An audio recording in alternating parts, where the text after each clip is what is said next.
Hola a todos et bienvenue dans cette nouvelle vidéo de grammaire dans laquelle on va parler d'un des problèmes assez récurrents dans la langue espagnole, c'est-à-dire l'utilisation de por o para. Une vidéo justement pour comprendre quelles sont les différences entre ces deux prépositions, comment les différencier et comment les utiliser. C'est parti dans cette nouvelle vidéo. Vamos!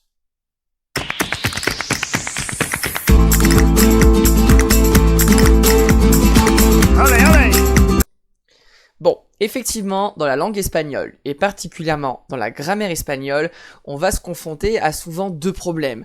Le premier, ça va être ser et estar, et le deuxième, ça va être por et para. Alors, vous allez voir que c'est pas si compliqué que ça, en fait. Ça va partir d'une logique.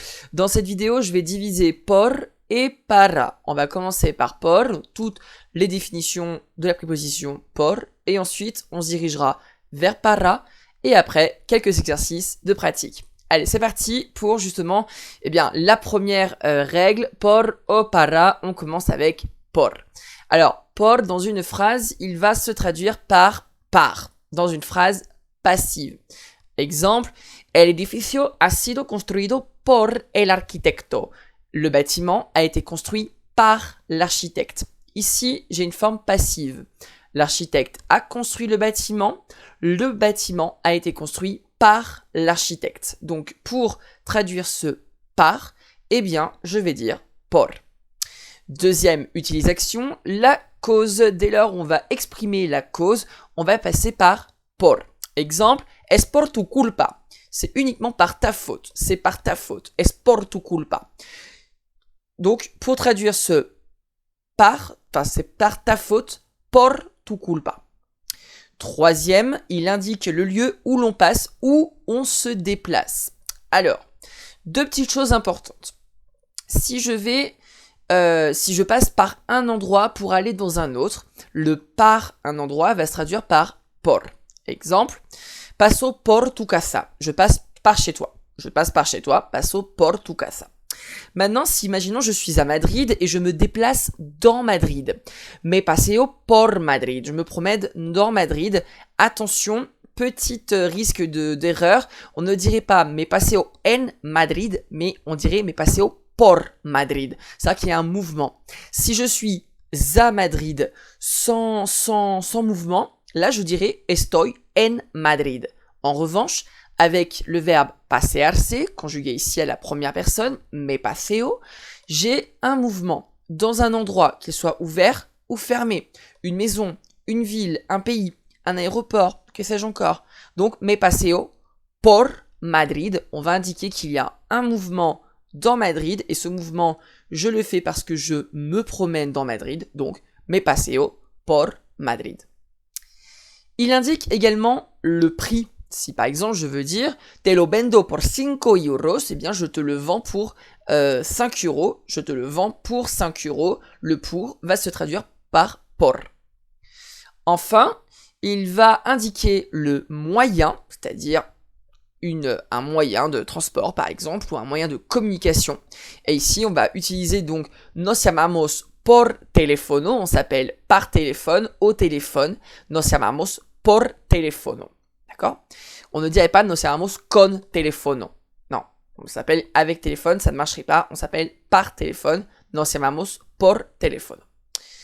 Pour résumer, por, il traduit par dans une phrase passive, il exprime la cause, il indique le lieu où l'on passe ou le lieu par lequel on se déplace, il indique le prix et il indique le moyen. Ok, passons maintenant à para. Alors, vous allez voir qu'il y a un petit peu moins de règles pour para. Première chose, il exprime le but. Exemple, hay que trabajar para vivir. Il faut travailler pour vivre. Mon but, c'est de vivre. Pour vivre, il faut que je fasse quelque chose. Donc, pour définir le but, ici, vivre, je vais introduire la préposition para. Hay que trabajar para vivir. Deuxième exemple, il exprime un point de vue. Para mí es el mejor. Pour moi, c'est le meilleur. Il n'y a pas à chercher, c'est le meilleur pour moi. Para mí. Et là, vous regarderez que mi aura un accent sur le i pour le différencier de celui avec lequel on pourrait le confondre, c'est-à-dire le possessif. Para mí es el mejor. C'est mon point de vue. C'est-à-dire que para ti, no, pero para mí, si. Ok. Il indique la destination. Me voy para tu casa. Et là, il va y avoir une petite différence avec la phrase qu'on a vue précédemment. Paso por tu casa. Je passe par ta maison. Me voy para tu casa. Je viens chez toi. D'accord? Je m'en vais chez toi. C'est-à-dire que là, ici, je vais avoir un but, c'est-à-dire la destination, tu casa. Donc, me voy para tu casa. Me voy para Madrid. Me voy para Francia. C'est-à-dire que dès lors où je vais indiquer une destination avec la préposition para, eh bien, j'ai pas le choix, para. Mais je peux très bien dire aussi me voy a tu casa. Parce que j'ai le verbe ir. Mais si je veux dire autre chose, je peux très bien dire me voy para tu casa. Ça fonctionne. Donc pour résumer, les para, il exprime le but, un point de vue et la destination. Maintenant qu'on a résumé justement, eh bien, toutes les définitions de por et para, je vous propose quelques phrases que vous allez devoir compléter par la préposition qui vous semble la plus justifiée. Allez, c'est parti avec la première phrase. Los peatones caminan la calle. Mettriez-vous por ou para? Je vous laisse réfléchir quelques secondes.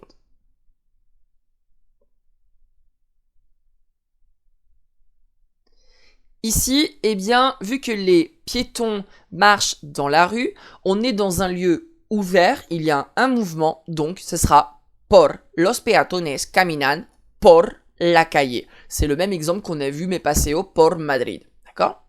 On continue avec la deuxième phrase exemple. Los niños van el colegio. Por ou para? Qu'est-ce que vous méritez?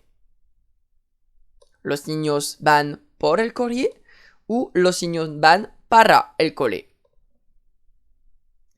Effectivement, ici, eh bien, on dirait para, puisque c'est un but de lieu. Los niños van para el colegio. Les enfants vont au collège. Troisième exemple. Compré un libro de español, 20 euros. Diriez-vous compré un libro de español por 20 euros ou compré un libro de español para 20 euros? Ici, étant donné qu'il y a un prix, eh bien on dirait por comprer un libro de español por 20 euros. On continue. Este regalo es por mi mamá ou este regalo es para mi mamá.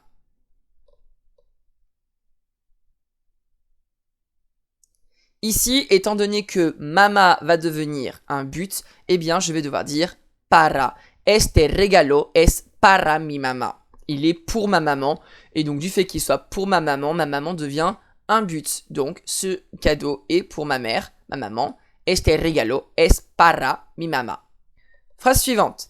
Paso por mi casa antes de ir a la playa ou paso para mi casa antes de ir a la playa. Je vous laisse réfléchir. Quelle préposition vous semble la plus justifiée? Ici, je vais avoir une préposition de passage par un lieu. Donc, por. Paso por mi casa antes de ir a la playa. Je passe par chez moi avant d'aller à la plage. Paso por mi casa antes de ir a la playa. On continue. El tren por Madrid sale a las 5 de la tarde ou el tren para Madrid sale a las 5 de la tarde. Qu'est-ce que vous diriez par rapport aux exemples que l'on a vus précédemment? Réfléchissez. Ici, eh bien, Madrid va devenir un but, une destination. Et du fait qu'on ait un but et surtout une destination, el tren para Madrid sale a las 5 de la tarde. On continue. Necesito un reloj por saber la hora ou necesito un reloj para saber la hora. Qu'est-ce que vous diriez? Por ou para? Ici, je vais avoir un but. Et le but, c'est de connaître l'heure. J'ai besoin d'une horloge pour connaître l'heure. Donc, para. Necesito un reloj para saber la hora. Continuons avec cette phrase. El ratón fue casado por el gato ou el ratón fue casado para el gato. Allez, je vous laisse réfléchir pour cet dernier exemple. Ici, on a une phrase passive. On revient comme l'exemple de l'architecte qui a construit un immeuble. Donc le rat ou la souris a été chassé par le chat, donc por el gato, el ratón fue cazado por el gato. La souris a été chassée par le chat, donc el ratón fue cazado por el gato. Voilà, c'est la fin de cette vidéo sur por et para. J'espère que c'est dorénavant beaucoup plus clair pour vous. N'hésitez pas à encore vous entraîner pour justement ne plus avoir de doutes. Et surtout, à vous abonner à la chaîne et activer les notifications si ce n'est pas encore fait. Et bien sûr, à commenter la vidéo pour me dire ce que vous en pensez. Je vous remercie et je vous dis hasta la próxima. Hasta luego. Adios.